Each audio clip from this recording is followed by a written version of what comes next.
I was invited to speak at this event by David, and David's followed me for a lot of years. And I spoke in Los Angeles, and some of you are there, and I know you from those events. But most of the new ones here, I really don't know. This is Bill York, if anybody's kind of in an introduction thing. Bill York has followed me for a long time, where we went on a trip to Egypt and we made videos of it, and we were going to do other things, but life divided out, and he's still following the work that I do, and I'm very appreciative that you would come all the way from Chicago and see what Larry Hunter's been doing for a while. Now, he's going to plug in a Tera drive because I got so many pictures.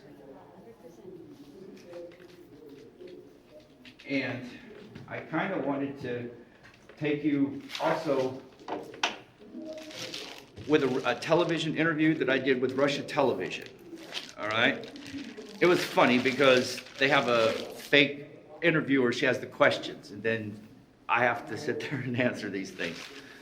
And in that process, they'll take that video back, and somebody will be in front of a screen, and then they'll act like I'm sitting there and answering his questions. But this is a clean, unedited version of more or less the research. Now, everybody, when you read this, it's Larry Hunter's going to give you sort of the origins of civilization. All right? To me, this planet is several billion years old. And to understand what that means in astronomical terms, you have to look out and see the Milky Way. And then beyond that, you have to see another galaxy that looks like a star to understand the magnitude of how vast this universe is and how small we as human beings in the 7,000 that they want to give us credit for being on the planet have evolved to this.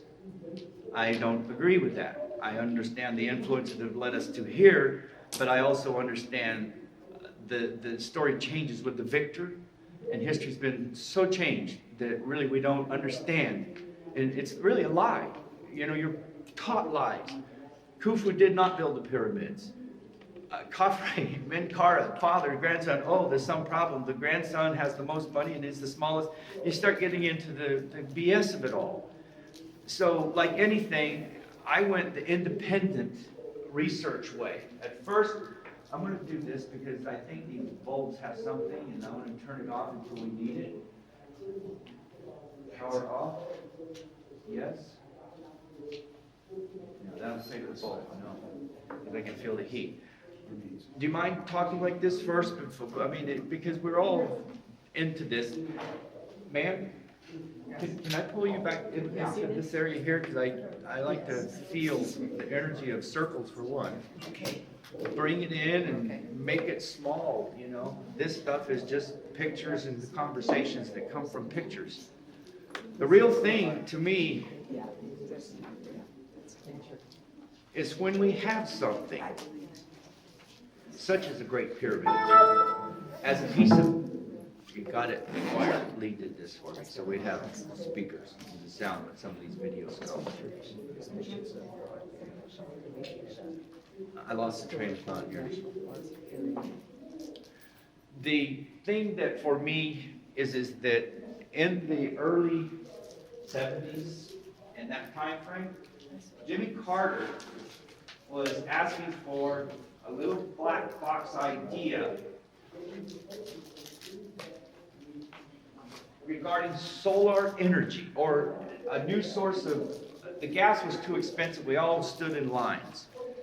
So I wanted to give him a little black box idea because I saw the Great Pyramid as a controller of sunlight in a solar energy collection process.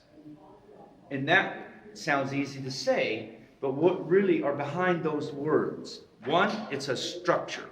That structure is measurable. One of the issues is what is the measurement system that built it?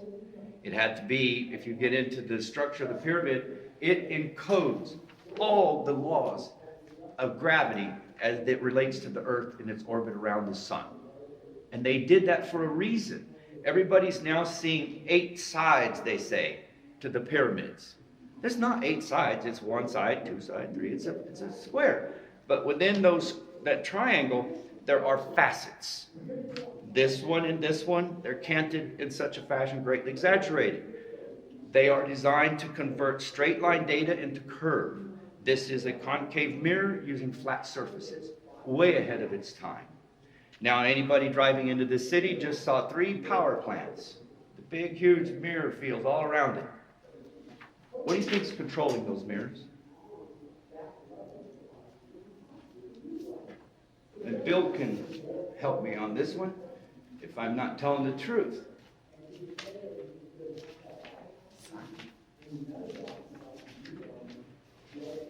It comes from this document right here. That's a United States patent. All right? And in that, I used the geometry of the Great Pyramid to demonstrate how you could control light flawlessly over thousands of years. Yeah, the cover sheet or whatever, but it's about 22, and I would love to have, had a bunch of copies to send around, but it's the mechanisms that I would use to control that light back to a focal point, all right?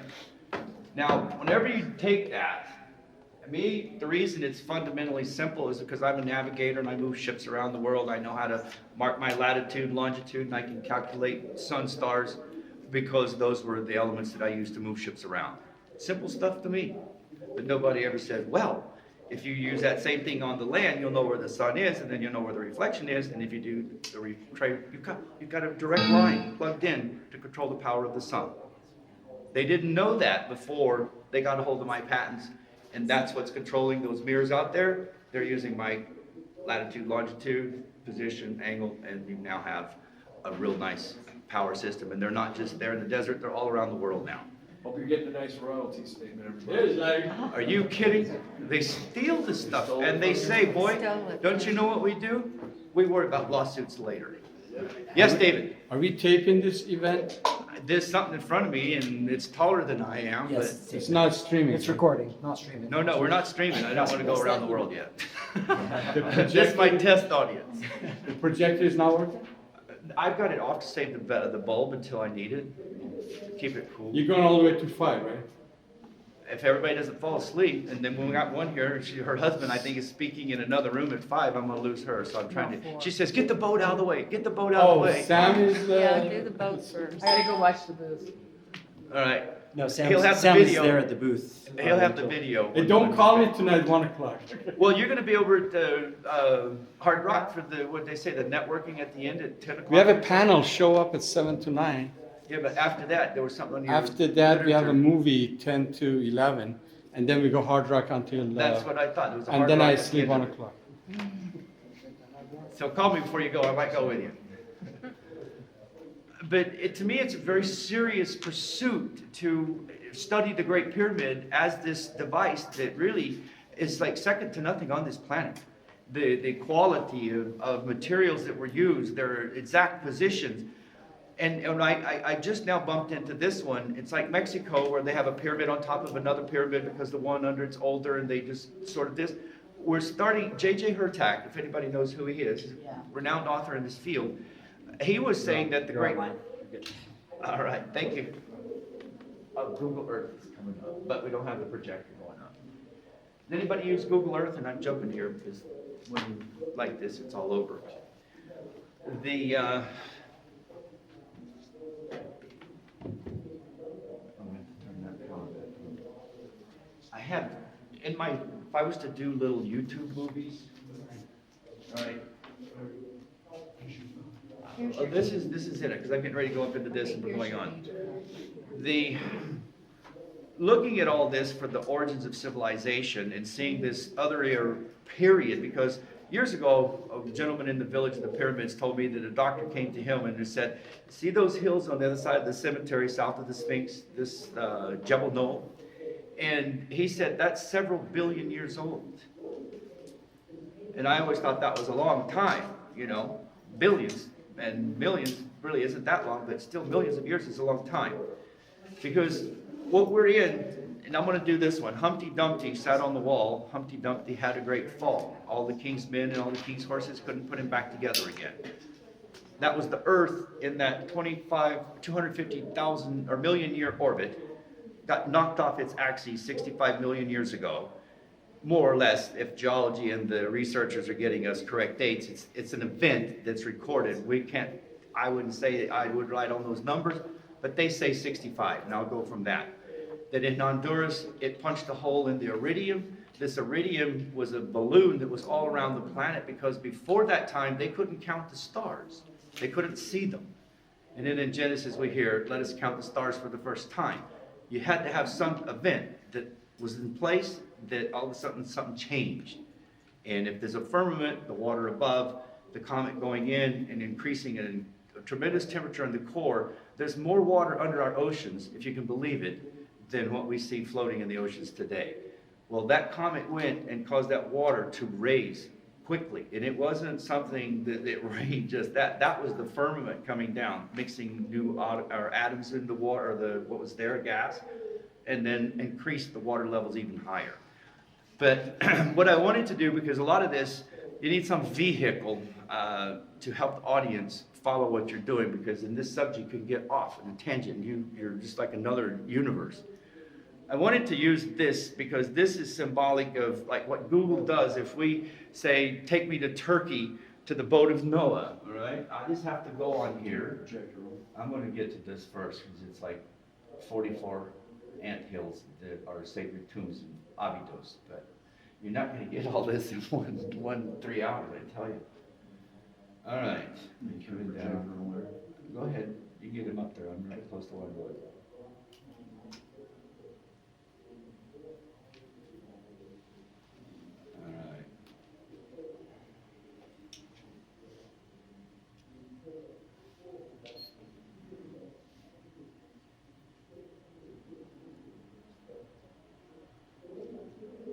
Are we up?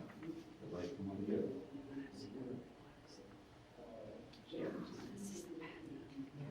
All right.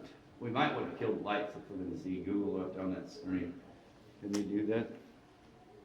Anyway, I just kind of, whenever I go from one area to another, I thought this would be a neat little kind of a video. You've got the, and then you got the globe, and then we just fly.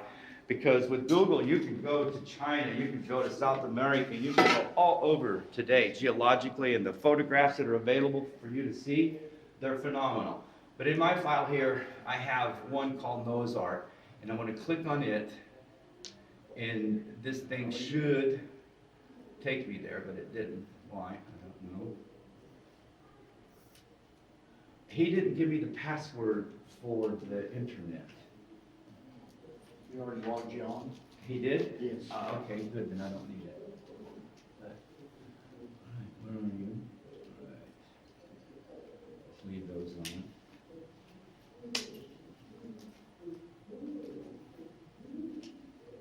These are all water levels that I needed to go through. This is where I wanted to go to. Noah's Ark, take me there. All right, so we fly halfway around the world, and we come in, and we land just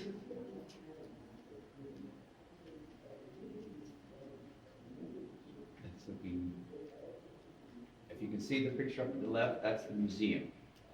And then down here, let me get this, you can see the boat.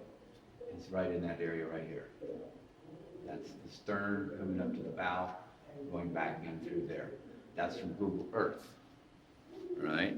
Now, people, when you do that quickly, well, where is that? Well, one, it's 6,000. If I put my finger here, it's going to show me it's 6,500 and approximately 1 feet that bow of that boat is above the ocean levels of today.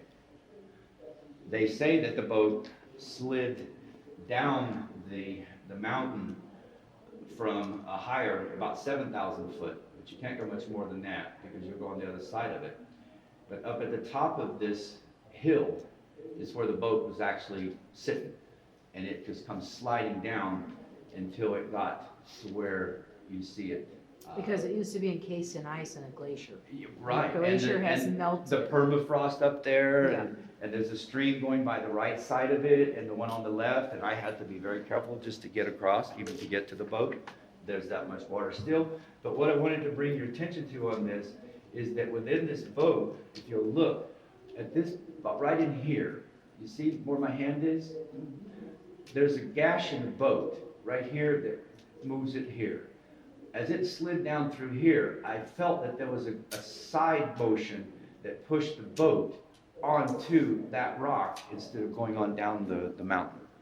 So that's not part of the boat, but you can see where it broke through.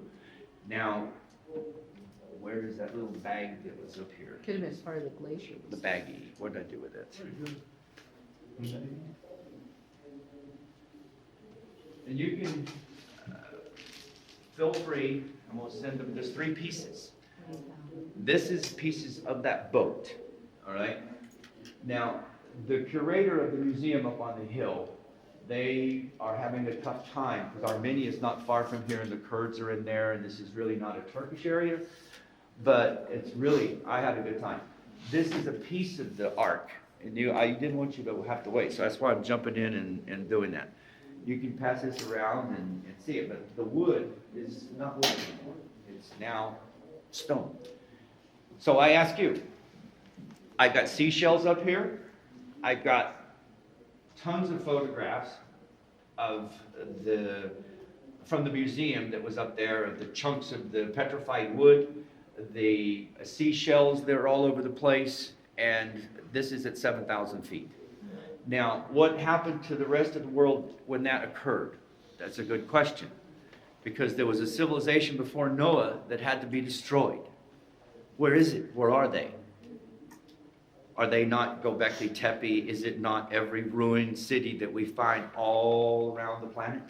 Wouldn't that fit if they all have those little staples that hold the stones together? And then the uniqueness of curved corners that drive you crazy to monumentalize like that. And yet it seems to be on every continent. It's in Iran. It's in King Cyrus's tombs. It's in Abydos. It's all over. And then I always like to bring the coins and let you see them because that's the aggregate of the manufactured poured concrete stones that we see, that we think they cut and drag. So now you really, when you look at all these things, it's like I'm getting ready to show you something with the Great Pyramid, because the Great Pyramid and the boat are 2 witnesses or signs of what God said. Look for this evidence. Well, I saw the pyramids and I knew nobody ever I'd seen in any civilization could have done it. I watched water in Egypt come down and I filmed the Sudanese having pyramids and the Egyptians underwater, and then I would see Edfu come online and I see them put tremendous mud around it, and then I go down the Nile, and it's the same way. They were re-encroaching on what was already there from before the floods, all right? So when you're looking at all this, I want you to, it's like a mind shift. Don't let anybody tell you what those stones are saying. They cannot read language that's that old and long ago. It is not the heretic or the hieroglyphics of Cleopatra and the Rosetta Stone. This is the original, still to this day, from the time of that flood, that nobody can improve on the story, because always the story when they paint in their tombs where they put a body and they say, oh, this is a tomb. No, it's a used place that was from the before times. And so they would put their body there, but then they put the painting up with plaster, and they tried to paint the scenes of Osiris and the going through and the 40, the whole thing.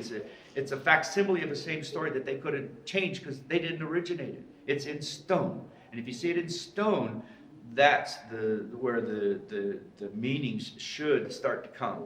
I look at hieroglyphs now different than I ever did before. And this is sort of, when you guys, or anyone that comes this way, you see the Great Pyramid, don't see it as a tomb for Pharaoh. See it as a highly scientific building that processes sunlight. I wrote the patents on it. That's what this work was about, to control that light. And I know it works because the government stole it and they're doing a fine job out in the desert copying it. So thank you. At least I know myself.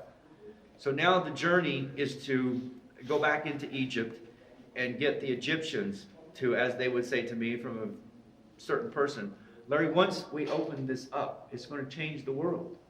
And I'm telling you, it is. There's nothing like the origins of who could sit down and think the exact number that it takes to go through precession.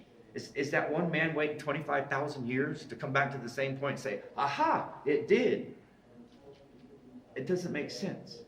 Who sat down and figured out a solar year? Who in the myth of it said the year used to be 360, now it's 365? Well, what do you mean? Well, don't you remember the curse of Osiris, Isis, Horus, Nephthys, and Nephthys? They couldn't be born in any day of the year. The year was 360 days. So where'd they get the extra 5 days? They accumulated the 44-minute difference between a solar and a lunar day. And they did that for 144 days, and at the end of that, they had 5 extra days, and they added that to the calendar. That's in the mythology. And then you got the brother having sex with the sister, and the brother killing the brother, and I don't know what they're trying to tell us in these stories, but they're kind of like nightmares you never forget once you're told the stories. But they do bring forth something of math. And all these stories to me is that the gift was to catch the message from the ancient ones. What were they trying to impart to us? The values of the 42 gods, in the Book of the Dead. If you look at that, it's a precursor to every good thing that's in the Bibles. And then if we study the origins of religion, not to put anybody up or down, but they have a history of beginning and end. Anybody familiar with Enoch? Yeah. What was Enoch all about?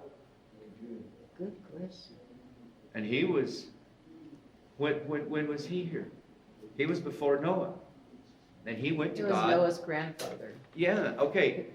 So now you got this long thing, but now if Noah is on this boat, and that boat is 7,000 feet up, and I can't figure out what could make that boat float up and destroy every city I can see 7,000 and below, I sometimes take the name Noah away, and because I couldn't see 8 people on that boat handling 2,000-pound stones that they had to cut ballast. It was just didn't make sense. And I see them on the boat today walking around, Ron Wyatt and his things. And I want to give him credit too. I didn't kind of say that, but his work is what led me to Turkey. And then by doing that, I then had a timeline that I could understand why I have 45 million year old whale bones in the deserts out west in Fayum, why I have seashells growing up around the tombs of Tutankhamun 600 feet above sea level, why all these things I see. Then you have to go the flood, Noah. This makes sense. Let's look down Turkey, Cappadocia. Let's see all the ruins coming down. That who had the rain first? Well, you ain't going to have a city if it's underwater. But then when it receded down, then that city came on, and you find them going all the way down through the Persian Gulf.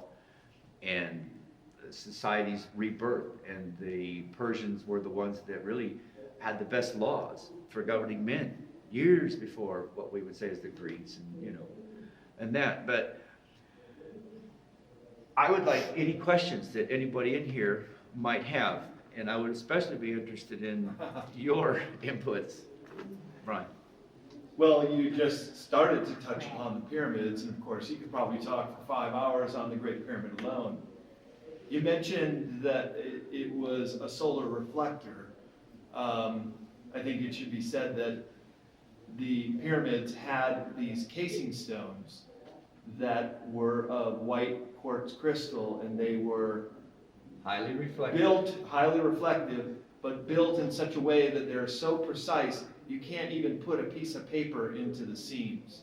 So it would have almost been like There were no seams. That's what you got to see. There was a silicon, like we would say rice paper, or when women make cakes and they got that wax paper underneath Right. it. It was something like that.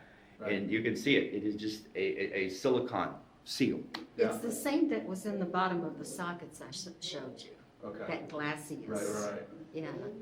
So that's the outside of the pyramid, and Larry and I met last night in the hot tub in pool 3, which actually Right. goes late night, and we had a good conversation. This is the geometry that you got to see. Yeah.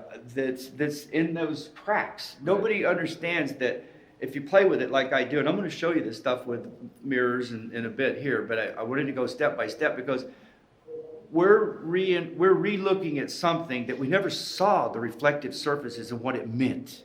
Right. We've only seen the shadows. Right. Then they say it's a solar dial.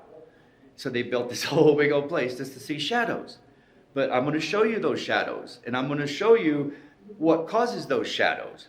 And then I'm going to take and put the mirror up and then move the same sun. And what you didn't see before is the light that's reflecting. Okay. And then once you see it visible, because light's invisible, you know mathematically when that sun is here at this angle, that light's going this way. 1 minute past sun, that light now is going this way, and it just tracks the angle of incidence equal to the angle of reflections. So you have this pattern, and you're going to see these. That's what this pattern's about. But before I went there, I was going into, where is this little disk drive coming up? I had a little problem with this earlier. I don't know why. I put it in the drive and it didn't show up. Pull it. Put it in. But did you see the, well, let's do this while this is coming up in here.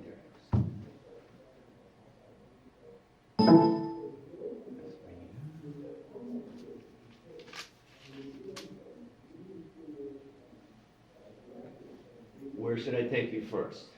All right. This is a Russian TV interview. I want to just take you to one section of it. Let it load up.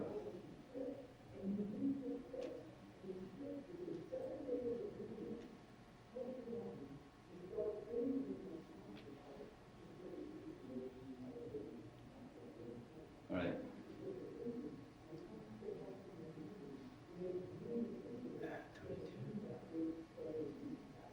All right.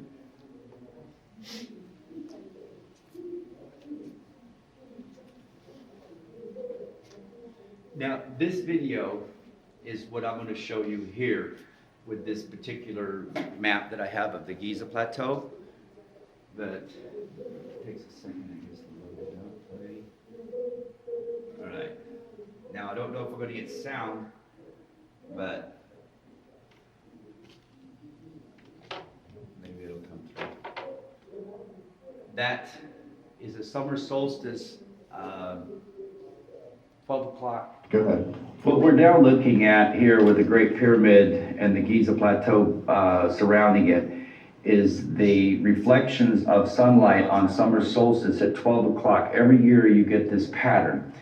Now, in the morning, whenever the sun is rising, you'll catch it on the east side as the sun would rise up to, say, 10, and then it goes to 11, and then you have 12, and then 1 o'clock, and then you'll reverse this pattern over to the west side as the sun is going down. You see that So you'll before? Right. get three Right. different, wait a minute here, let's bring it up, so I got it now. The three different aspects of it, south side, east side, and west side at different times of the day as the sun moves around. So the Great Pyramid is interacting with all these mastabas that are around it, and even out into the desert, where if we're looking for the focal point of the beams of this pyramid coming together, you have to go 7.5 miles out into the desert to find that point. But light being invisible, this isn't really a well-known function or observational thing. But when you have dust storms and winds, these beams of light reflecting off the pyramids would become visible by that dust in the desert. So again, this is your summer solstice reflective pattern, and then it would go up into the winter east and west sides, and then it could come back. So this thing looks like the birds flying on the wings, and if you drew an ankh, you would see that this pattern would hold 11, 12, 1, and then this pattern over here would be where the ankh would fit in these as well. So that key of life, I think sometimes is the key of light when I look at this. But to me, this needs to be rebuilt, and desalting water from the oceans, making fresh water, steam. These are some of the functions that this building can also do for man as a device that doesn't use nuclear or fossil fuels to generate heat. It's a renewable solar processor that is basically controlling sunlight from the sun. And that's about the end of my presentation for you. So what do you think the Russians thought of that? A ver, How cerca. does it desalinate water? Or how do they? The steam is so hot, you're dealing with the focusing power of the sun that's coming down. Blink your eye once, just 7.5 times around the planet is the speed with which that light's moving. Now try and make it go through all the pyramids in that one blink, and that was your global power system. Because as the Earth rotates from one pyramid, another one comes online. South America, North America, they're in this band. That's Another the question. connectivity of it. It's not cut off their head and roll down the. When That's you the say wrong purpose. they're made out of quartz, were they originally like clear quartz? No, the materials, we can jump. First off, I like to bring it up in the way that we rediscovered this place. I mean, I've jumped you into the age of the light and what it's about.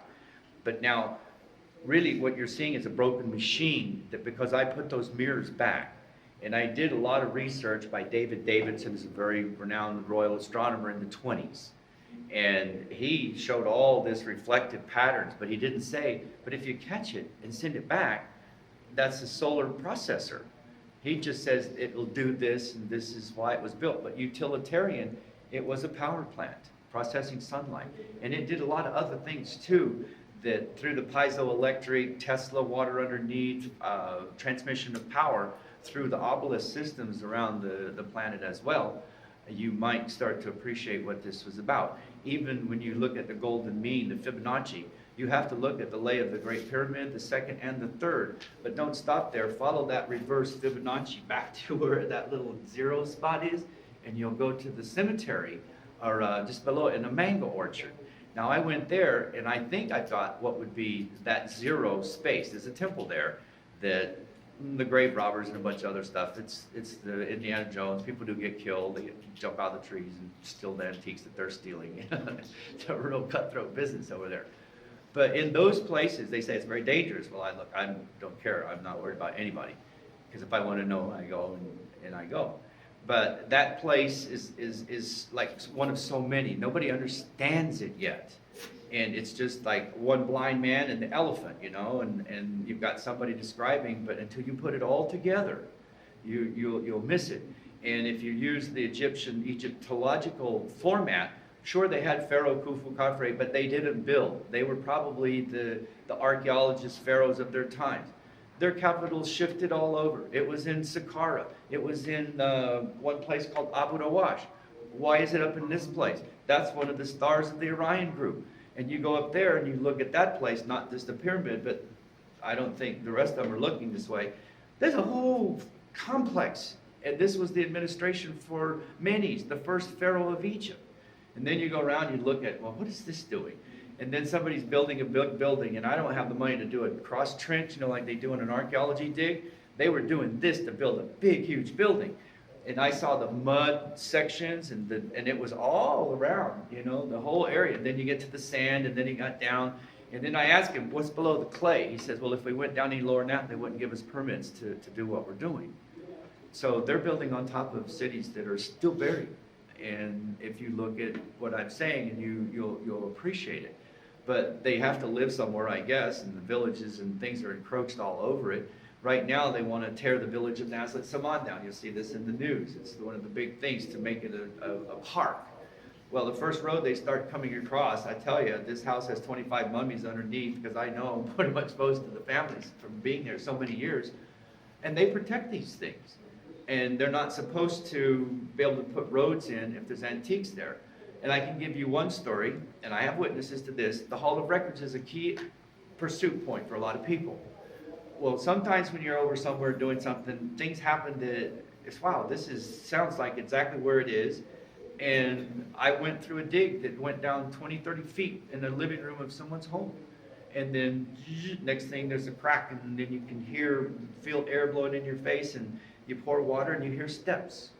And I think that this is the way of the Hall of Records, myself personally, by everything I've looked at and researched over there. But Lord, protect the family that if they knew whose house it was that we did this. But, you know, I just take pictures, you know, and there was nothing in the way of gold. It was just some serious digging to dirt would fall in and we'd have to pull him out because it covered him up, things like that. But then right next door, there's 6 boys got killed. And not only killed, you'd think they were murdered by the stories that came out of that. Such greed over the gold. And it didn't just happen with the ambulance came up. Instead of waiting to find the kids, they just took the gold and loaded it and took off, the first group of it. A lot of stuff like this, and it's the sad part. You know, when David is saying to you guys, he has a bad name and the Egyptologists don't like him, I would disagree. They like me very much. The ones that know what I'm doing and the seriousness with if someone is breaking these monuments, I'm on him. Dr. Hawass, I had him arrested for breaking his shoulder on the Sphinx years ago. And does that mean that I should be kicked out of the country? No, I was in the newspapers, front page. I could show you all this stuff, but time doesn't do it. I just want to, it's like a healing kind of a conversation for all of you. Don't believe what everybody's telling you about the origins of humanity. We are not amoeba acids. We could never have accumulated knowledge to build such structures. This is universal knowledge. You can take the same formula that I used to build the Great Pyramid, which is basically how many days in your solar year? 365? Don't leave that 0.242465 out, because it makes a difference in 100 years, not add a leap year. But every 4 years, because of that 2-4, you have to have a leap year. And that's so that the sun doesn't click back at 11 o'clock, it's noontime. So they keep the sun on with that approach.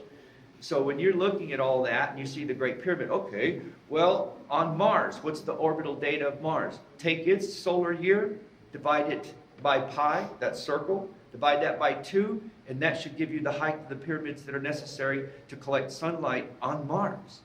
It's the same formula, but it's based on a orbiting, an opaque spheroid, which is a planet, orbiting a stellar body. Wherever we go in the universe, this knowledge is the answers to setting up civilization. This is the beginning of it. Or it was here and cataclysmic events occurred, but they came back and rebuilt everything to the new 365.24 constants. And Enoch, who is, how many years did he live? And he didn't die. God took him. And why was he here? In heaven, he was defending the angels that came down and created the Nephilim, or the giants, because they were eating people. They were so big. But our history doesn't want us to see that with these huge elongated skulls in South America. And what's the truth going to hurt us? Tell us the truth. There was outside influence in our genetic lines. And to me, you know, we're at a UF Congress and, you know, things like that. I always say to the people, and you've heard me say this before, if a UFO lands in your front yard and they get out and you look at them and maybe it's like the old Twilight Zone, we're here to serve man, or you're going to be a cookbook.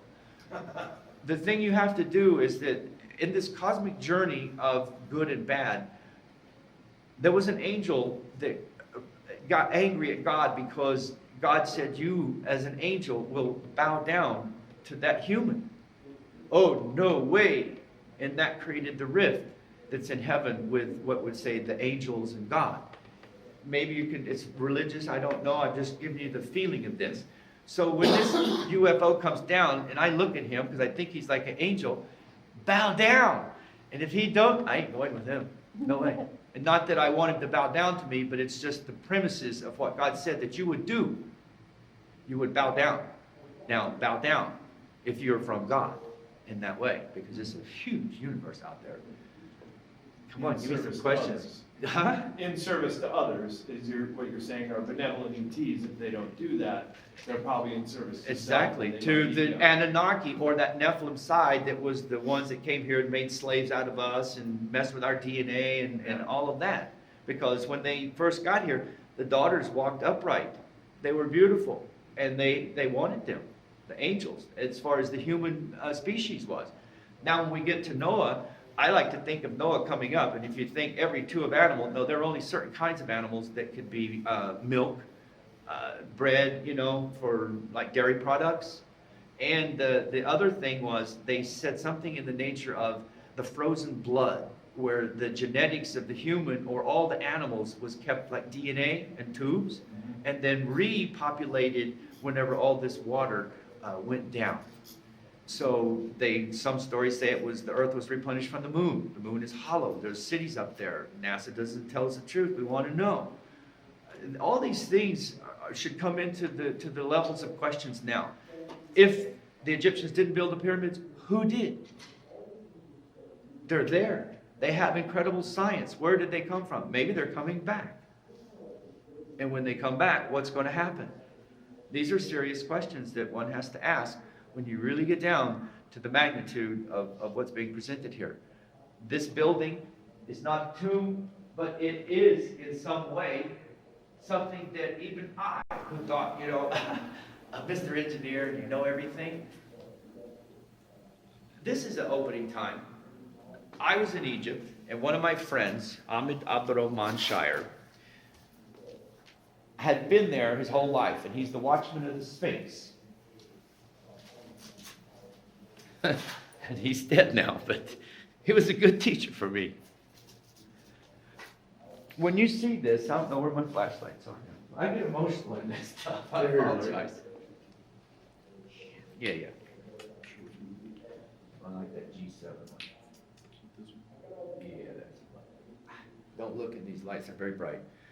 All right, so this is what we see. Everybody can come around. There's no formalness in here. If you feel you need to come up here, and I would say to you in the sequence of this, that pyramid was in perfect condition before this flood. That's, to me, you have to see it. And it isn't just here.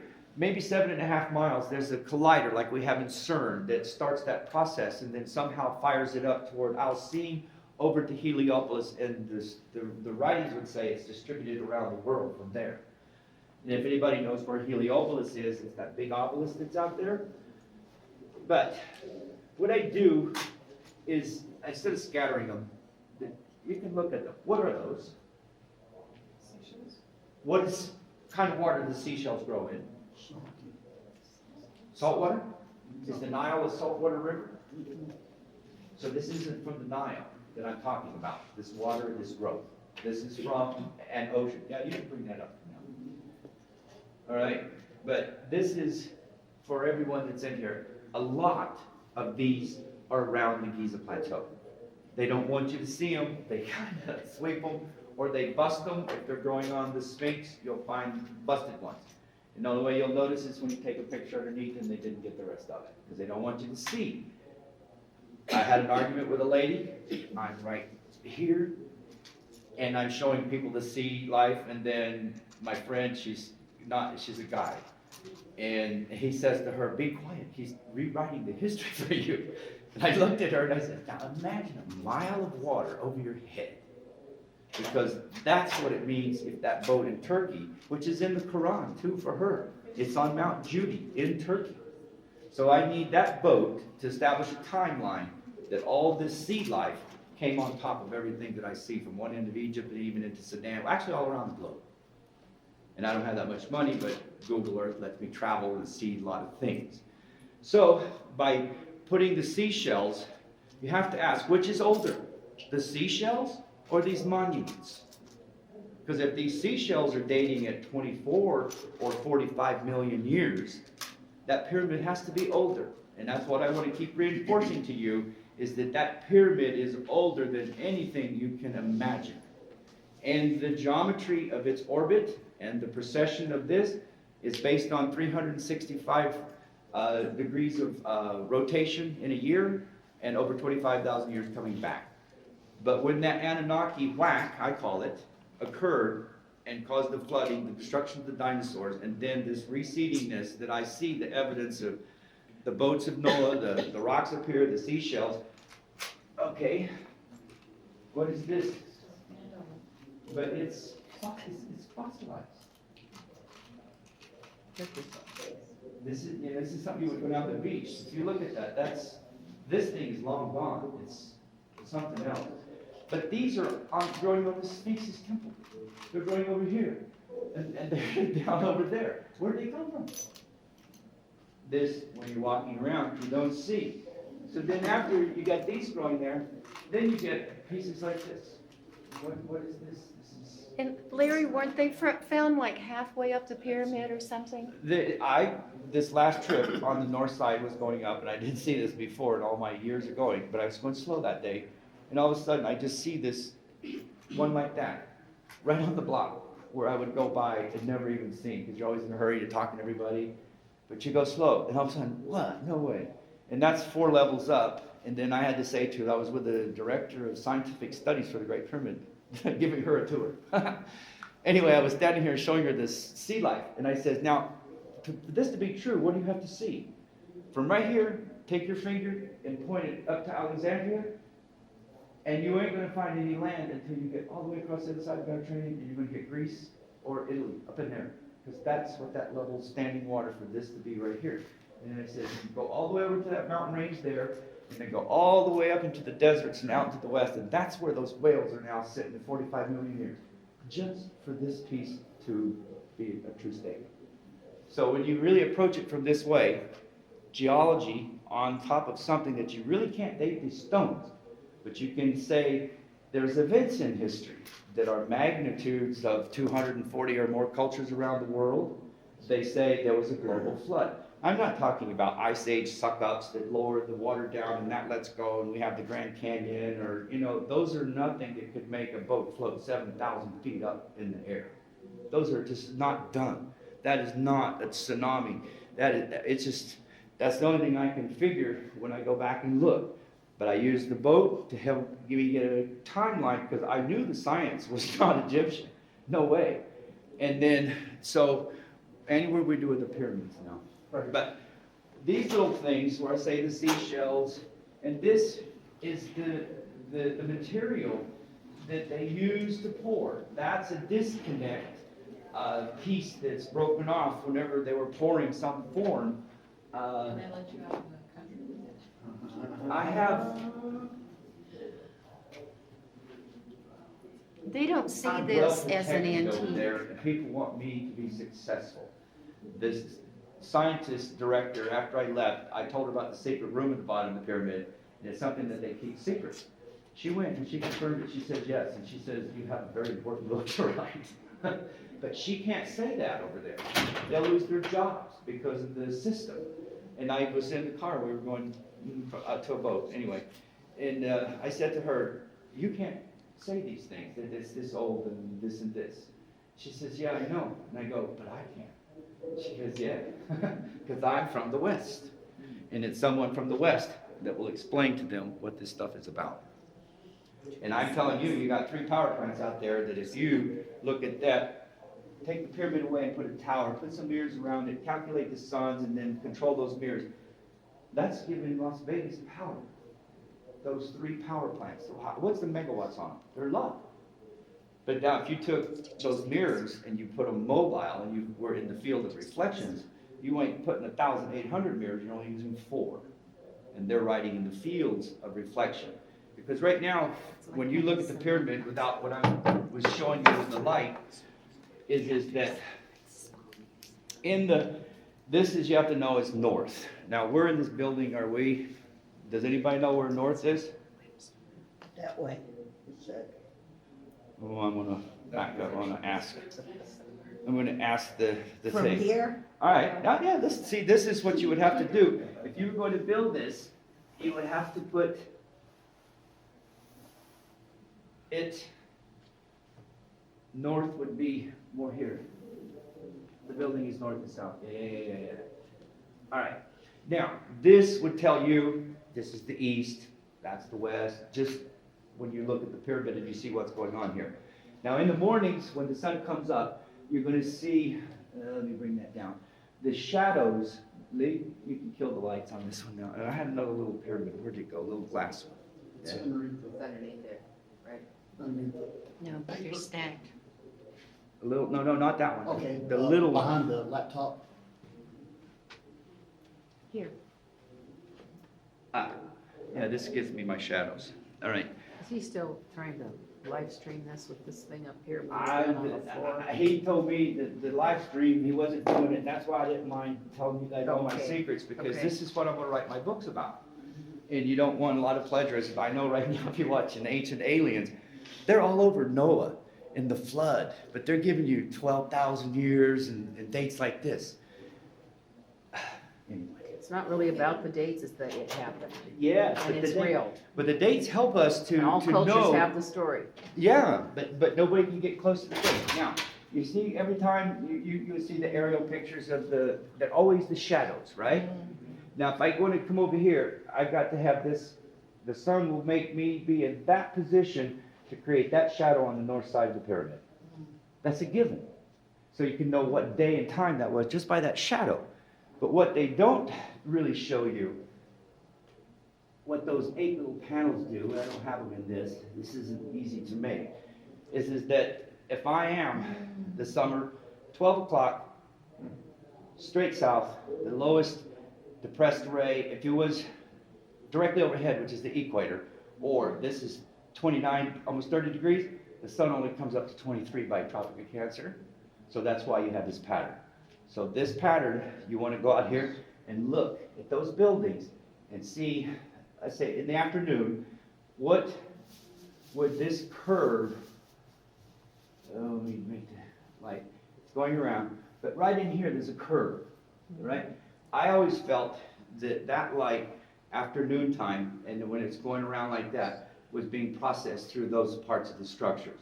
Then up here, higher up on the hill, there's a track that runs over in here. This satellite doesn't get it, but I'm looking at things like this along the side where they moving mirror systems that were riding in these fields of reflection. Because there's some old ancient literature that talks about my angels that flew across the sky every day, they're gone, and he was crying. And that's where I kind of got that idea of the elevated mirror planes returning the light back to the apex.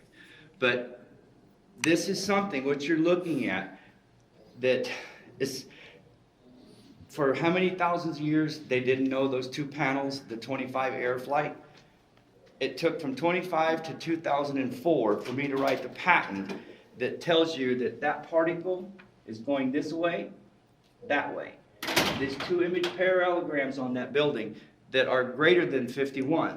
So the light being reflected is undercutting an image, or isosceles, which is that little triangle in the center of it that you see in the patent. That is like a little ball of light traveling through particles underneath it, all of them merging to like a concave mirror or focused light. That's power. That's 13 acres of sunlight. Larry, can you address the capstone? Do you think it was originally crystal? I don't think it was gold. I think that it's truncated for a reason. Because I have The very top of the capstone of the Great Pyramid is missing. but really it's not missing. It never was the capstone added. Okay. If we go, you got little sources that sort of do it. The surveyors come up with this number and others come up with it another way. Isaiah 19:19, if you read that one, it reads, in that day in the midst of the land of Egypt, there's a blah, blah, blah, blah. All right, if you took the Jewish alphabet, and each of those letters has a numeric value. Every one of those added up gives you a number, 5,449. That is the truncated pyramid, exact. Now the distance between there and the theoretical 5813, that's where the sun more or less was focused into. It's 364 inches from here to that other point. It would be a 5813 if you had the top of it. Now what you got to look at now is what is this glyph that they found back in the 20s that showed a truncated pyramid with a post and a ball on top of it, all right? My favorite thing is to catch the sun directly on top of that post when it's that time of the day and I'm standing here and I catch that. That's a neat photo. And I did something with Annie when we were on the internet and I was showing her Peter Tompkins in this particular glyph. And when I put the light on it, it looked like the one I had taken live shot where the sun was on that ball, and I was going to try, maybe on Sunday's presentation I'll have that up, the 2 pictures to let you see. But it really is the answer to light. This is a statement in light. It is the revelation to me that we have to get back to if we're going to go back to the stars. And I mean, what are we going to carry? JP5, a fuel? We're going to carry a whole bunch of extra uranium when we get there? What kind of power are we going to use? If we're children of light and we know the orbital data of this planet where they surveyed us before and they knew all this, and then they set the polar measurement system down, now it's commensurate, it's like a tuning fork. And I think on that level, when we go back to Atlantis, Atlantis was playing with the same stuff that we're looking at here, but the speed of the Earth wasn't correct, and so it's like the frequency wasn't, and they took it up and it cracked, all right, again. So somewhere in there, now the Earth is back on the constants, and to go through this process with the right tuning fork. A tuning fork is a link, and it makes a sound. The US system, the metric system, or the pyramid system. That's 3 different sounds for A. So Paul Horn would play, he would make that adjustment when he was doing his golden flutes in the pyramid so that he would be in harmony with that building. It's a lot of stuff. Now, let's jump it.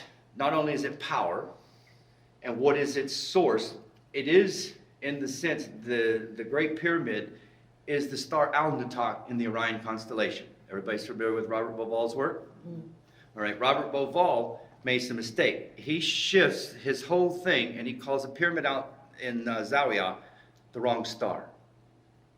And I never could figure out why he wouldn't just bring it back on the 3 belts. That makes sense. Khufu, Alnitak, Minnetonka, or those 3. And then over here is Betelgeuse, and Betelgeuse fits right on Zawiya, and he would look over here for the one he can't find. I went there, I found it. And then I went to the other one he's missing, and there's activity there as well. And he won't correct it, I don't know why. But it is as above, so below in a lot of these things. Now, is anybody familiar with Andrew Collins' work? Yeah. All right. Where on here did Andrew Collins make his entry? Temple of Birds would have been. Right here. Right, there we go. That's the doorway. Now, if Tell us you, about the underground chambers. This is when it This- gets really interesting. yeah, this is the kind of stuff that J.J. Hurtak is doing his river rafting from entering down in this position. Down in this area, he went in through, you see those little lines going back? That was dug in 1925. The hole was bigger than the Sphinx. If you look at that same photo that shows the 25 aerial of the pyramids where they see the slants first, that's when that hole was being dug. They were just clearing the cornerstones off of this pyramid, ending a long debate between Petrie and Smythe, where everybody was leaning with Petrie, but then Smythe come back to the 365 pi pyramid as, you know, his biblical references. So when you get in here and you're over there, there's places that you can go into without putting the exact house. This is the entrance to the Hall of Records. Right in this area here is where 6 boys got killed very close to, and then I dug my dig. And I think what we have 200 and some pictures of what we brought up from there, which was a lot of neat stuff. But to me, it was just going down in time and from that level. But everybody digs in this village, and there's tunnels that lead to the Sphinx that here. You've got, from the cemetery, you can go all the way under, but you got to know which grave and which family, Gabri or Katab or whoever is has that grave. But Andrew Collins went in over here in the Tomb of the Birds.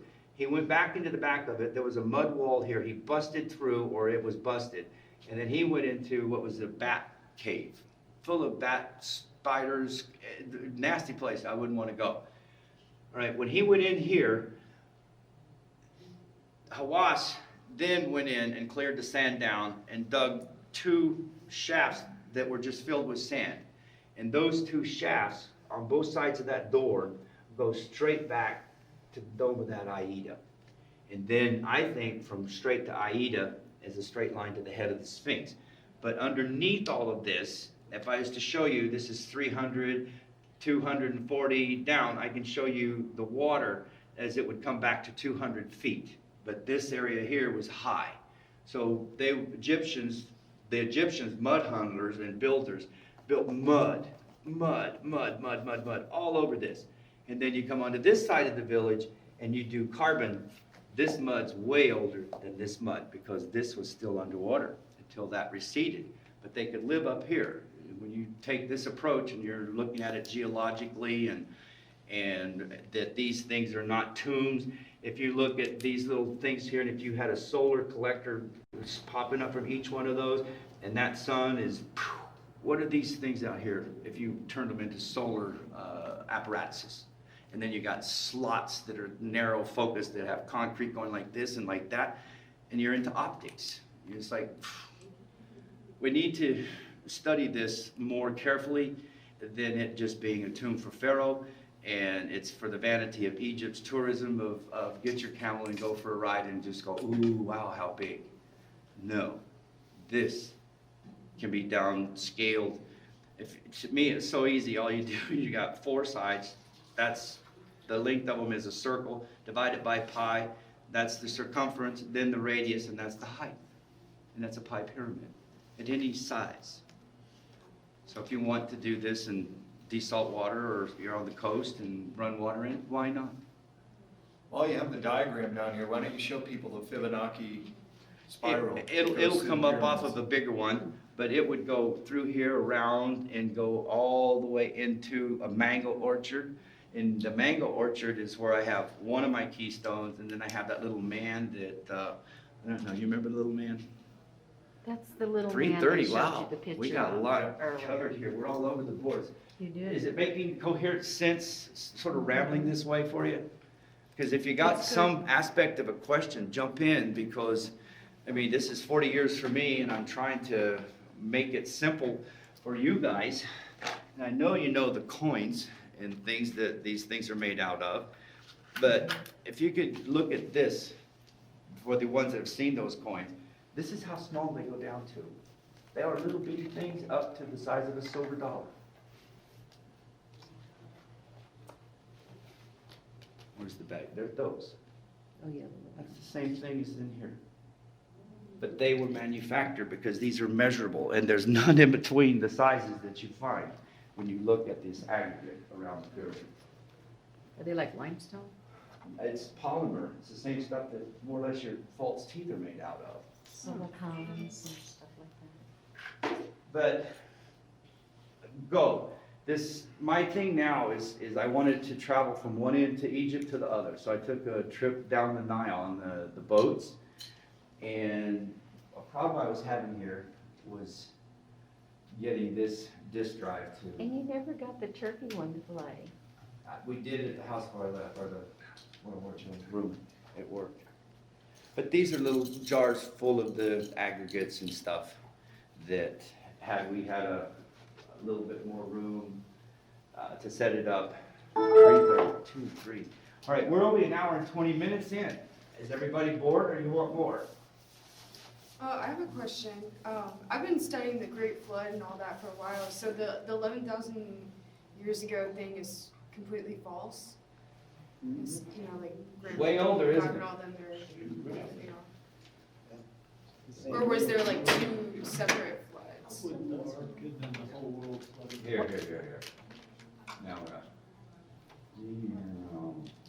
Egypt 2017. Supposedly this flood story was based on an ancient flood story. So yeah, you're correct, it was an ancient flood. It's supposedly this latest Noah's flood. There's all kinds of records, I think there's a bunch of floods in the ancient records. How many exactly? These trips, when you go, they're long journeys, but just looking up there at the pictures, I'm gonna scroll because they're just.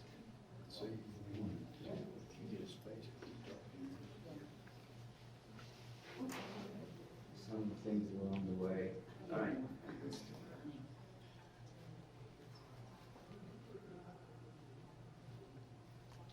I'm doing a survey this day up near the 3 little pyramids on the east side of the Great Pyramid. But just, let's play with it a minute. There's mud on top of all this stonework that's around there. You can, I know, these are big files.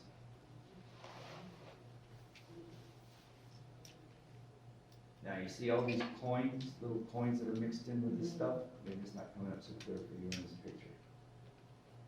But this is the aggregate, and then you got the mud bricks up against the here, pits going down,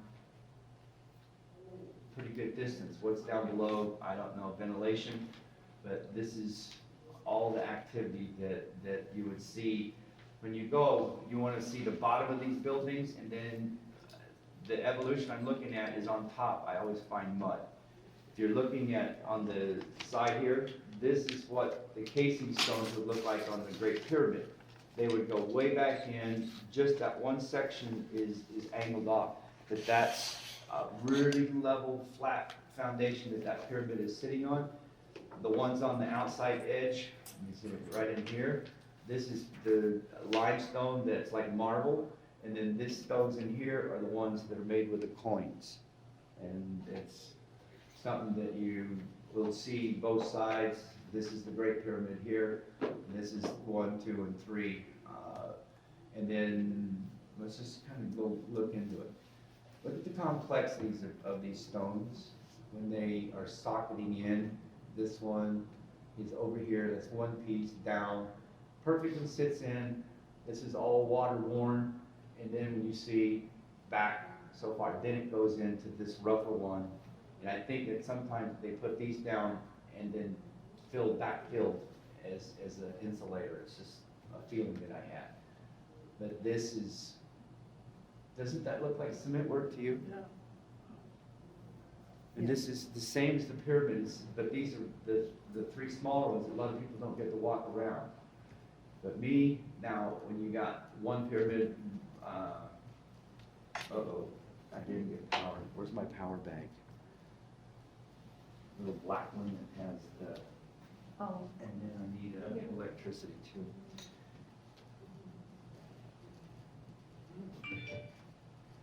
Excuse me, a computer malfunction is called power. How do you need that? The battery pack, yeah, that's the one with the, now, where do I get a plug? Is there one down here? Yeah.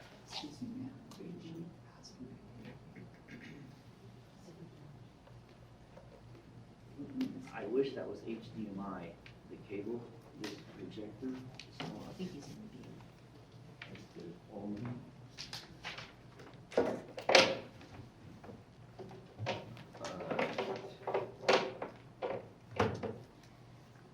on back. You got power now.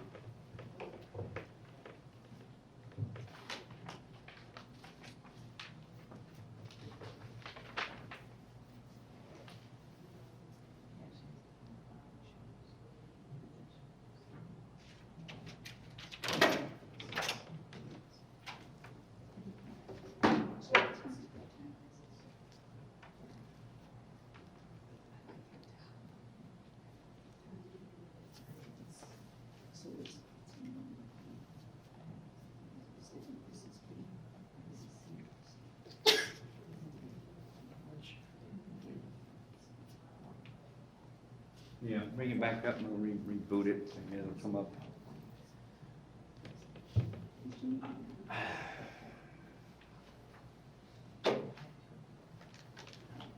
Do you have to turn Wi-Fi off or it won't work? No. Signal? All right, Thank you. how many, I yeah, have you, like you, one now. you're, tell them your story that, My story? when you were little, 5 years old, Yeah, when I that was you. 5 years old, I was a Christian child, and I grew up a Seventh-day Adventist. Nice, good people, Bible speaking, Bible reading, and I read the Bible before I read Dick and Jane.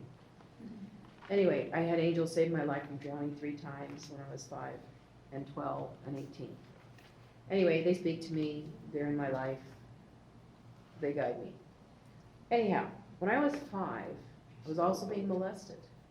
But one day at church, I grew up with believing in angels because they talked about them and we put them on our little things on our artwork. Anyway, we were shown, and I believe it could have been the woman's son who had been like a World War II pilot, and he had been flying over, and now Arab in Turkey, and he saw something down there, and he thought, oh my God, it looks like a boat. And he took an aerial photo of it. And I was actually shown in like my Sunday school class, that was Saturday, the photo of that when I was 5. And I realized, oh, please God, let them find the ark. Please God, let people know it's real. Please God, let people know you're real, you know? And so I started praying that as a 5-year-old. So fast forward a few more years, and now I am probably college. One of the ministers from that church went up there with the tour guy, Turkey? I can't think of his name, who had a Ron little Wyatt. boy. And him and the little boy went up, and he put the sun on top of it because some of it had been encased in a glacier, which would make sense about something pushing it, and then it was sliding down the hill. Yeah. So at different times it has been photographed, and I've seen 2 of the photographs. And then the minister went up there. Now there's actually, I think it's Greek Orthodox or Catholic Church down at the The bottom whole of the area was hill. Armenian. So I held the gopher wood and saw it once, at camp meeting. And the minister actually wrote a story and sketched the sketches and measured the cubits based upon the cubits in the Bible and realized that's Brit gotta had be it. the ark. So I was so excited to find out that it's there, but they wouldn't let people up there and they wouldn't like disclose it publicly. So I kept praying, okay, God, please let them find the ark. Please let people know you're real. Please let them know the flood was real. I don't know why, but I felt it was my job to do that. So today, it's real. And I always knew it was. Very good. Excellent proclamation. But yeah, that's like, thank you, answer to my prayer. Thank you. Because it's the true history. Yeah. And I understand that to me every is the culture witnesses. has the flood story. And the pyramids too, because the Yes. pyramids sort of referred to as the mystical stone that's in Daniel that's thrown against the 10 toes of the dream and destroys that nation in that time.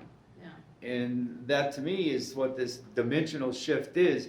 We really have to look at everything that you really don't want to let go of what you have because you don't Don't. understand what you're missing or And we what's can available. desalinate water. Israel's primary source of drinking water is desalinated Mediterranean ocean water. And It's why not is really an it- yeah. ocean, it's a sea. What the heck? It's salt water.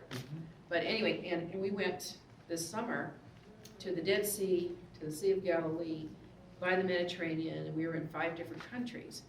And it was unbelievable that I thought, oh, the Sea of Galilee's still there, it's real. I'm like, somehow I had it in my head as a child, you know, the stories of Jesus and being baptized where the Jordan and the sea come together.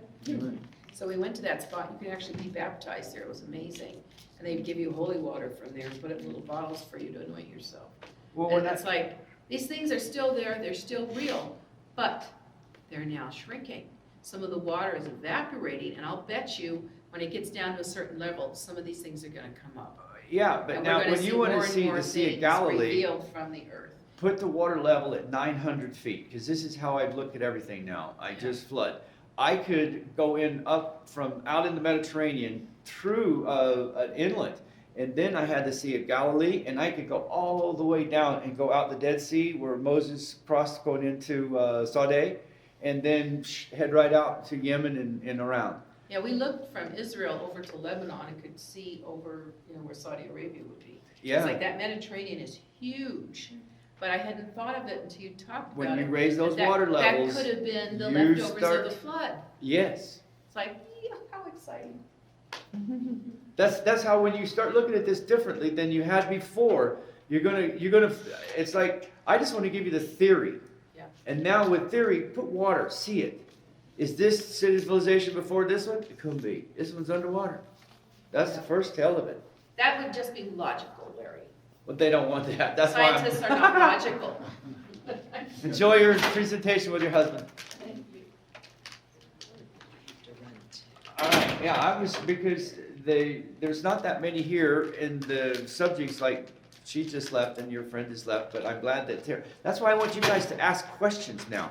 And there's a lot of pictures here, and if I run the slideshow, I don't think that this projector is giving you the quality that should be up here, all right? Let me move it to where we went to, after here, I went to Abu Simbel, all right? This may, yeah.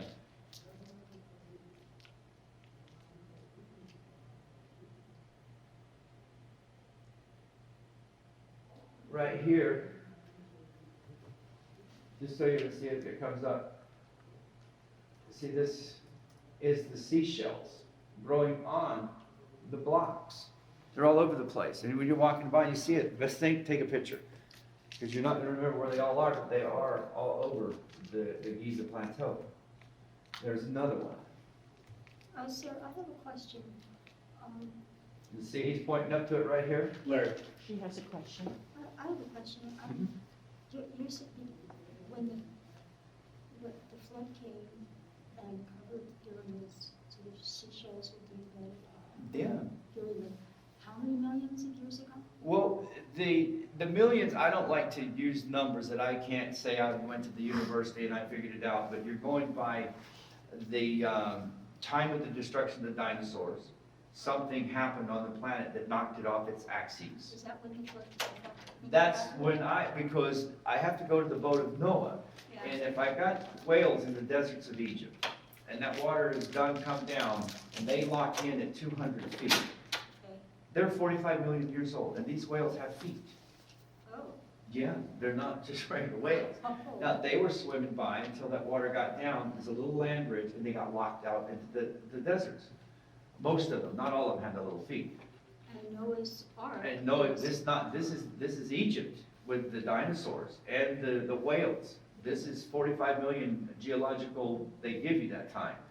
And then at that same level, I run all the way around up to the pyramids and I find sea life growing on the blocks in the temple. Nice sea urchins. And then I see those same urchins 7,000 feet up in the boat of Noah. And I took pictures of them, but So when is I promise you, Sunday, when I do this next presentation, I won't be so much all over the board, because, you know, this is a lot to do this, and this. So how old is Noah's Ark? Well, the stone that we have, and the only thing I can say is that I have to date the ark is at the same time of this cataclysmic event. 65 million years, it's just a guess. Because there's nothing between that boat, 7,000 feet, and whales at 200 feet that makes sense. Okay, now, Now, there were other events that went along, yes. But that was like Krakatoa, you know, that exploded, and, you know, that was a sort of a mass extinction event where it blocked out the atmosphere. But if you go down into the Gulf of Mexico, they dig dredges down near Honduras where the meteors strike. There's a sediment of 10,000 years. There was no life in that sediment. now when the flood came, are you saying it covered the entire earth? Yeah, I am. Okay. But it no, wasn't no, the no. only one either, Wait a minute, correct? When I say the entire, all I can Parts. say is that where the boat supposedly first landed, Yeah. if I went up a little bit more, I would be on the other side of Mount Judy and in another position, all right? So he strategically brought that in, because over here a little bit, it's like the tides would come in and the currents, and then they would come back out. I just felt this, being a navigator and looking at the anchor stones and the way the boat came in, you know, I was happy to see these things, because it like helped me to understand that boat's motion. But when he's up there at that 7,000 feet, that's when the boat is coming down. How long did it rain, or how high did that go? I don't know, but I know some remnant of anything above certain latitudes survived, because there were people that were still surviving around the world. 7,000 feet isn't a 14,000 foot mountain, and if you're over on the volcano, my gosh, you're even higher, and the boat didn't land on the volcano. Okay, because I've always heard that there were, many cultures have talked about the flood, and Noah's Ark, they talk about, not as Noah's Ark, but, you know, the whole scenario about them being saved by a boat and all that stuff. There had to be some people left to write about it. Yeah, and when you look at the size of people today, because, you know, I see giants involved in this, because giants were in the time of the Nephilim. And did you see the metal that was in that boat?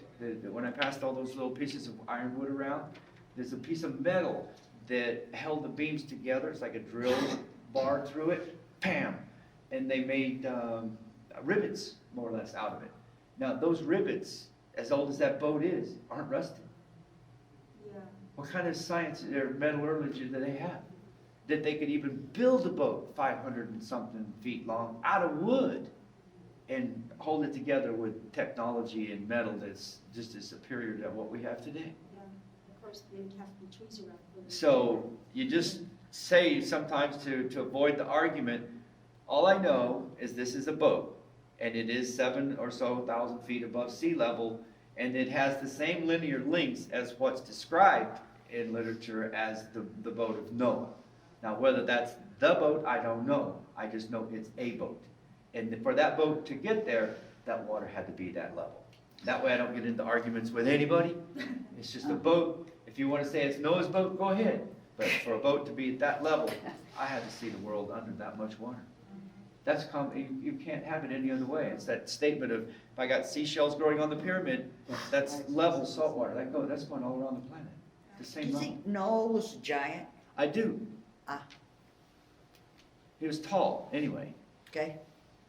Not maybe the Nephilim with 6 double rows of teeth and 6 fingers, because at the time of Noah, and I kind of jumped in here and I apologize for it, but what was the reason for Noah's and that boat? To me, it was to preserve the genetics of the creation side of what God had made man for, and wipe out the genetic influence of the Nephilim, or the angels that had regent that came down and had sex and altered the genome, creating satyrs and all kinds of mixing and stuff of animals and humans. And so that was destroyed. At the time Noah or Enoch went to God, God said, I'm going to destroy them in the flood, and and like this. So the story. Tonight we have a panel on time travel. I hope to have fun with that one, because how could those prophets in that time come all the way to the future, see everything going on, and go back and write about it, and now what they wrote about is going on? Is that time travel? And aliens? Who are these guys? We call them aliens. Did they come in flying saucers? I don't know. Chibar and the craft, and you get Ezekiel, and you're just this full of all that stuff. Yeah. Really, it is. So don't put any of it out the bath, and don't get locked down to Khufu Khafre and the Egyptological line of it all. See it for more. I mean, and I don't know everything. I wish I did, but that's the beauty of not knowing, is that you got a life to know more. That's true. And whenever we were talking, there's not too many people in here, so it's kind of fun to do this. Bill, turn around, join in the party. The body of Osiris is inside the Great Pyramid. I always thought it wasn't a tomb, that it was just a solar processor. I'm just a stupid kid, I've got the physics of light and reflections, and but then more and more you get into it, it got personal. I got scanned, and it's on my website as to what that was about. And I didn't even give my website out to anybody, It's like, I'm not out here selling anything. I'm just sharing out loud. Right. And the body of Osiris was reportedly in that pyramid to me by reputable people. I mean, they have no reason to lie this.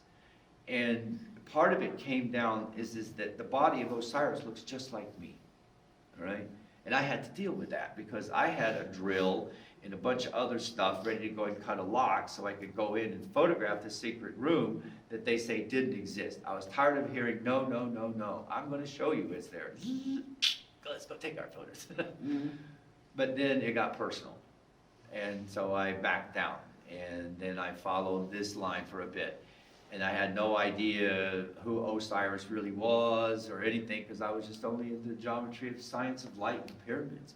But then you think, okay, his soul left this pyramid by the text, you go across out or on to Alcim, and down the roads to Rasta, and 70 days he lay here, and out to the stars. I mean, if you read any of this is what you learn later. And then he says he's coming back.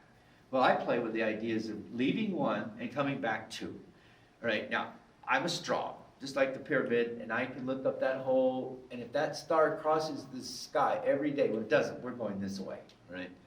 So, boom, now, I can see that star. That doesn't have refraction through the atmosphere, it's a straight shot. So now, I'm gone now. That's a straight line to that star. If it's in the same shaft and this thing's got enough quartz power to send your raw, you go. And then he was the one that could come back through that gate, all right, Osiris. So then I would play with that a little bit, because the day that I got scanned, I'm a navigator, I can back the skies up, forward, look at any date and plan from any latitude or longitude on the planet I want.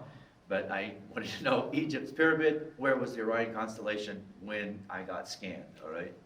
Because to me, in some odd way, the raw or the soul of this character is coming back. Now he's up in the 35th level of the King's Chamber or more, up above it by 3 or 4 levels. Now, his body is there sleeping on a slab that has a light field around it going up and down. And Shire tells me that the body's getting stronger. And I said, what do you mean? Because he saw it many years ago and it's getting stronger as, I guess, the reanimation. But then because I was interested, because I'm down at the bottom when the star's going by, and I got scanned, and I sat up, and I haven't been the same since 1979. This is like the things that happen to you. So from then, I didn't know about Osiris, any of that, until many, many, many years later. Then they're letting me know this. And then now you have, maybe it's time that this stuff all needs to come up in the middle. I was just listening on Gaia to, I did a show on Gaia with George Norrie, two Yeah. 2.5 hours. but this one is this guy, and I can't remember his name, talking about the resurrection. And it's something that had, we misconstrued the whole thing anyway.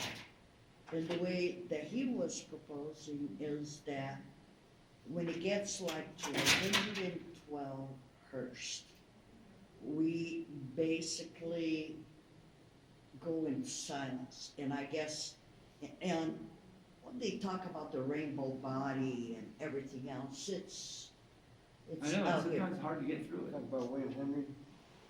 No, it was a little, no, I like him. This is a brand new guy, I had never seen him. It was that Meredith was interviewing him. And basically what the Osiris is that they had to prepare for 3 years. 3 years, it was like initiation. And then after the 3rd year, they had 1 more year to get their bodies really in sync. And it's basically like they jump The soul to the goes out the body. walnut, and when they jump, like time shift or something, that they feel like their body, their whole being is splintered. And then they get knowledge, and then they have to put it back together and to come here again. And it has to be, it was really weird, it had to be through a cave, like a marriage or something, but it wasn't a marriage cave at all. There had to be a woman, the counterpart, to kind of basically assist them, like, from what I understood, to put their, to balance and to be able to go out in the world and impart that knowledge. So I thought, I just saw this 2 days ago. Well, The splintering of the Osiris, to me, that made a lot of sense. Andy, can I get a drink of water too? Boy, my throat's a little bit. That's the same type of story about Osiris getting cut up into a bunch of little pieces and getting scattered all over. Right, but what he's saying, it's not, it was part of that progression, priesthood or whatever. Yeah, or- they had the ability to that take the they- soul out and send it and then come back and Absolutely. get up again. Absolutely. Reanimate. That's more or less what that ancient burial sequence was about. And you had to have a body in order for that to occur. So it's very important that you protect that body and don't let anything happen to it. Absolutely. Because you're going away for thousands of years or light years or millions of years before you come back. Because in the end, I think they say the dead will rise in Christ first. I'm looking at 43 royal mummies right now. No, excuse me, 44.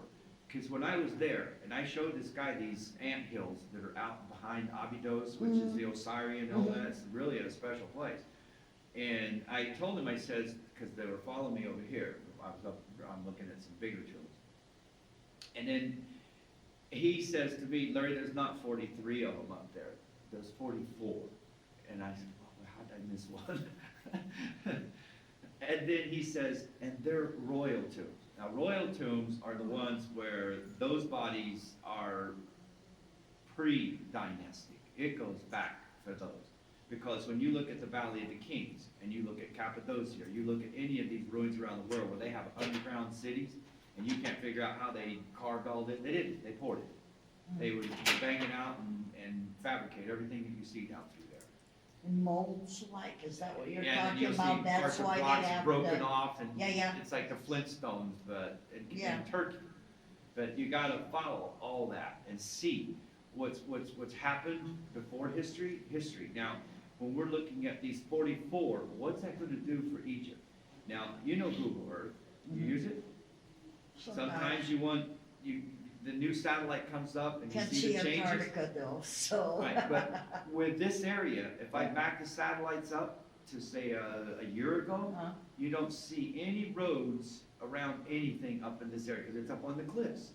Now, if you look at that, you're gonna see roads connecting all these little 44 royal tombs. Really? Yeah, this isn't coming out yet, but this is the stuff that when it does, you're gonna be blown away by it. It's like having 44 Tutankhamun.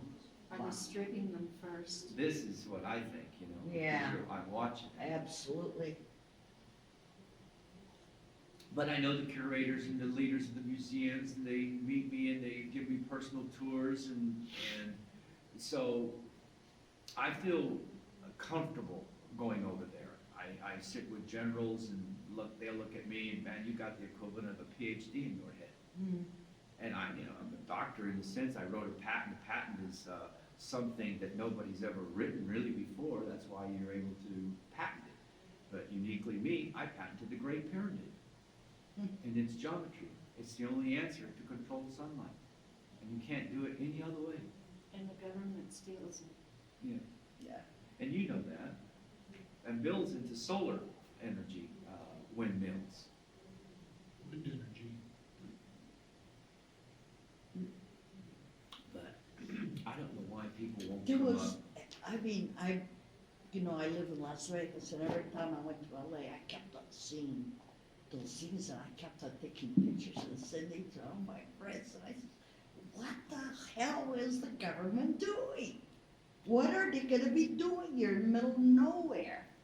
With those 3 towers or 4 towers? Collecting sunlight. And I didn't know that was mirrors, I thought that was some generating, electricity It generating. used to take them 4 hours to come up to full power, all right? Because they were using a canned optical tracking device. This is whenever I first entered the industry. And that sun, it would leave a little shadow on the wafer, and then the motors would move to put the sunlight back in it and move, and it would be like a jerky thing.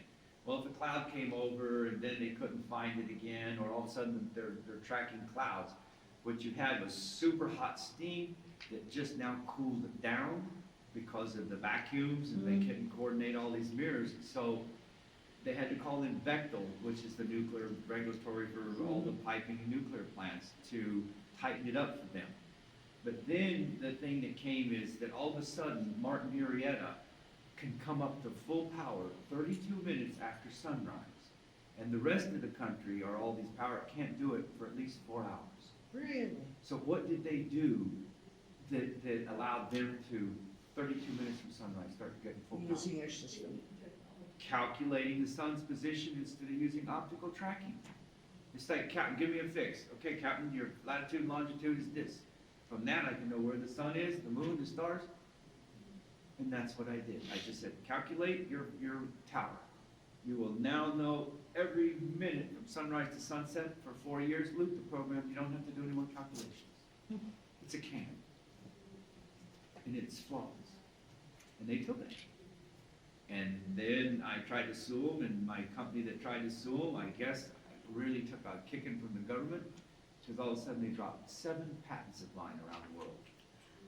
I had on this technology, all around the world. I put it in every major language, because I wanted it globally distributed around. And now you're seeing it in the desert, and there are more efficient ways than doing it that way, trust me. Tesla would have loved you. We could have jumped out the window together. Her from now for when we get I going. don't know. Wow. Hey, what are you doing over there? Are you listening to all this? Yeah, my buddy texted me, he's trying to get the live stream to check you out, and you can't do. No, there's no live streaming I here. know, well, I No, told him it I was, know. and he's bugging me trying to get it. Sunday we'll have live I streaming. told him, he said, when can I get on to see him? I said, I'm gonna tell him Sunday, or. Sunday. Or you record it. And You it's, record it. I didn't even want him recording this, because I knew it was broken, you know, and I knew there really wouldn't be a lot of people, no offense to anyone that did show up, but I figured that if you don't have a lot of people and you have a formal thing, you go, blah, blah, blah, blah, that to me is boring. And I wanted, you know, to get the feel. If anybody wants to take a flashlight and go and play with that mirror and that, I brought 3 flashlights for this. And we. And do you think that in the points where it's going to, there's something else that it's pointing to? Blink your eye once. You can go around the planet 7.5 times. You can stitch yourself through every pyramid known to man and be back here, and I wouldn't even know you left. That's the jinns side of it. Do you remember the jinns? Were they real or not? In the Quran, it's Alameen, man and jinn. Solomon could control the jinn by the ring. The Hudhud bird didn't come. He's out harassing Queen of Sheba, and they're going to steal her throne. And he would ask him, how quick can you get it? Before you finish your dinner, before you blink your eye. And that throne of Sheba is sitting there in his area, and he sort of covers it over with skins. When she comes, oh, there's your throne. How'd you get that? So it was transported. Or whatever that jinn did, that he could do it faster than you could look and blink an eye. I don't know. Those are things that amaze me. I mean, we're in the West, we call it ghost. But over there, it's a jinn. And what is a jinn? There's all kinds of, Aladdin and the Lamb, ooh, you know, what do you want? You know, I want $1 million. Here's your $1 million, and then you go back in his time. But 3 wishes, or, you know, there's all kinds of Aladdin's lamp, and then, you know, it's kid stories. There's good gin and bad gin. Right, the fire. Jen. Red mercury, white mercury, they call the jinns to do bidding for them, and then when they do it, they go back to their time, and that mercury that they're finding in the mummies and things that Hawass seems to have his favorite cat skip he's looking for all the time. And Did you talk about the labyrinth? no, we didn't talk about that. Anybody interested in the labyrinths of Herodotus? Yeah, I am, Carmen Boulder, you following her work? yes. All right. Carmen is using a satellite to penetrate 50 feet down. And she found a building, just the roof alone was over 17 football fields in size, or more. Is that where she's getting the new artifacts and pictures of the artifacts? From the satellites. And then she says 50 feet down below that is another one that is 17 football fields. Now, I went there and had a policeman escort me over, and I know when something's old and what isn't by now, and looking. And in the oldness of, I look for the stones that have the key wedges that hold 2 stones together. That's pre-flood right there for me. And something like the flood would have covered this place with that much, because once you get over that hump, then you're going down into the Fayum Basin, which has Haroun and what's now the remains of the saltwater lakes that are there. But it's a big oasis. It was like the Renaissance of Egypt. That's where the Greek came. And everybody sort of, Fayum was the place. And everything north of there was the Nubians and the Sudanese. And they were like, excuse the term, the nigger in the back of the bus. They didn't like the Sudan, but the Sudan is the origins of the Egyptians coming this way, and the Greeks and the Ptolemies are coming this way, and the Romans and so and so. But you had that whole Corinthian through North Africa that Rome wanted because they were so wealthy. And if you go and look at those ruins, they're spectacular too. They're all over the planet, but so the ones that get me are those circles that are all over now. They're in Saudi Arabia, Egypt, and the stones, Tiller, Down in South Africa, South Africa. Teller. Those are, yeah, Tiller. Michael Dillon? Yeah. Yeah. He, I think, was hosting some or was on Gaia's program there for a while, something there. I've seen him, and I've seen a lot of In his. Texas this weekend. Is he? Actually, Sedona, Texas last weekend. He's in the States. Well, it's 4 o'clock, we had it to 5. We can keep on talking and like that, or everybody can go and get freshed up for, I think the next thing is our panel at 8, where we all have that, time travel and, aliens. Where's that? That's gonna be in the main hall. And that's the one where, who is this guy? Lewis is the host of it? Clyde Lewis? Yeah, I hear he's a hoot. Yeah, oh, he's fun. Yeah, he is. Are you on the panel? Huh? I'm on that. Yeah, So let's see if I get my medal back from the boat of Noah and my 3 rocks. Right here, there's 4 rocks. No, 3. That third one is a piece of the metal. Let's That's finish. the ribbon Cigarette. that will put through the boat. Okay, leave and I'll Yeah, we're just gonna help. I just got. And, you know, I'm gonna tell you, if you look at these pictures and you look at the quality of this projector, Oh, on your computer is a lot better. That's what I was looking- saying, you know, It was if- horrible, it bleaches out, you can't see the really. and when I'm looking here and I'm fine- looking up there, it's like, No. there's no point showing this. No. the optics, Hugs? just don't Yes. cut it. Would you like a piece of pyramid? Where you go? Yes, that would be very nice for a seashell, I like the seashell better. Well, the pyramid stuff is older than the seashells. Huh? The pyramids, these little coins, they're much older than the. Well, that's okay. Where's the Not plastic into bag that, for I'm them? into connection. I'm into connection. I'm not into oldness. Check in front of the projector or back of the projector. For what? Underneath the projector? That's very nice. So what are you gonna do for, you're gonna help them close up? You got gorgeous hair. Gorgeous. Good gray hair? Why is that? Wave, the color, the everything, it's not great. It's I don't see, oh, you found this out. Gray? Yeah, it's not great. Oh. This one here. Oh, this is not the one with No, the seashore. You're gonna go and- box. Go sleep. We didn't. This one. All right, we will do that. Okay. All right. Wow. I know, they're, Wow. I didn't, all right, I'm gonna have them Sunday, you're still gonna be around Sunday, right? Yeah. All right. When I came down, because I didn't think it was gonna be a full house, because there was only like 30 people out front, Yeah. I didn't bring hardly a lot of the things that I, wanted to do, and I just sort of added it the whole Are you here in journey. Vegas? No, I'm in Los Angeles. Oh, okay. And I'm Los looking to Angeles? give you, Los it's in that Angeles. little tiny Here it metal is, so box. if it's. Yeah. Did you get a call? I'm gonna cry if you take the ones that I don't want you to take, but I'm not gonna I'm just be, gonna take one. this is like the little, the shells. When we first found these out there, they were bigger, and we were making a joke, yeah, sure, this dropped out of a bird's butt. And my, they're on an octopus. I'll take this one. It's pinchy, it's like an octopus. That's not a piece of equipment. No, No, this is so beautiful. Bus, yeah. Listen, I'm. I told her that this is young compared to the pyramids. Yeah, it But doesn't you don't matter. have a piece of Nothing is pyramid young, in there nothing for is her. old. Where's your coin? There's no beginning, there's no end. The one I had, I don't even know, maybe I put it back in my pocket. Well, your supply of coin. They're That done. is bring it down. This is what- He'll give you one on Sunday. Yes. Okay. I got a bag full of them, but I Do just you have didn't. any idea how long the I water can't was find there? them.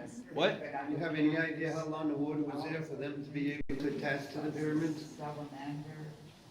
No, the seashells. How long the water was at that level? Well, you gotta. But I'm gonna go to our place here. It's gonna come down. Finish. Where you coming? What temperature is this? Coral grove, because there's coral here, there's the seashell. We'll be going back up to the room, I All the think. whole spectrum of it. I'm thinking more it's like carried there, and then they found a new home, maybe when they're little babies, and they just attached to something, We right? have to And have drew. standing water for Right. them to attach. Right, yeah, Just how like long- the shoals along the coast. I'll see you at 8.